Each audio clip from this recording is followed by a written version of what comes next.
Le 24 décembre 1999, Cynthia Sardou, fille de Michel et de son ex-femme Françoise Petré, est enlevée sur un parking et transportée par plusieurs hommes en banlieue parisienne. Victime d'un viol collectif de 2 heures, elle se retrouve alors abandonnée du côté de Pontoise. Un drame terrible qu'elle garde toujours dans un coin de sa tête, tout comme son père. À lire aussi Michel Sardou, sa fille victime d'un viol collectif, toujours traumatisée. Cynthia Sardou, victime d'un viol collectif. Ses agresseurs, dans la nature. Sylvie Lebier, victime d'un viol. Il a toujours été là. Nous sommes très liés.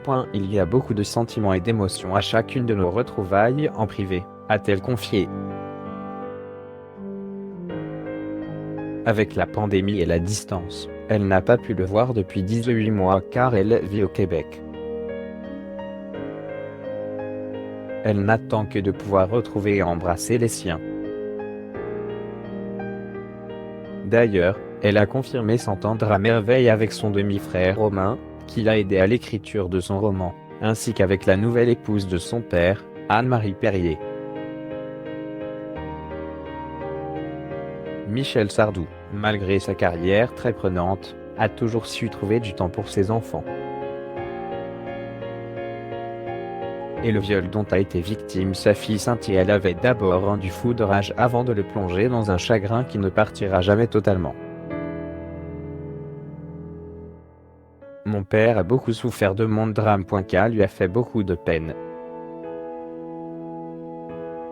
Il a ses silences. Plus que ses mots, ce sont ses actes qui m'ont marqué. Il s'est toujours beaucoup inquiété de mon évolution et a toujours veillé à connaître mon ressenti, a ajouté Cynthia. Ces 3 agresseurs ont été condamnés puis relâchés après avoir purgé une partie de leur peine, au grand désarroi de Michel Sardou.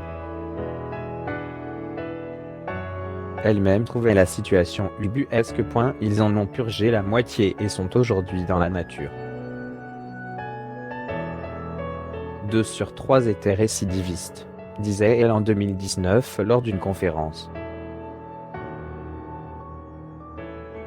Malgré tout, elle essaye de passer à autre chose, consciente toutefois qu'elle n'oubliera jamais ce qu'il s'est passé. L'écriture a notamment été une aide pour aller de l'avant. Alors qu'elle avait raconté son viol dans un livre paru en 2005, c'est avec une fiction qu'elle revient en librairie. La leçon que je retiens de mon père, c'est qu'il ne faut jamais avoir peur et mener ses projets au bout, continuer à avancer, ajoute-t-elle. Gala, édition du 25 mars 2021.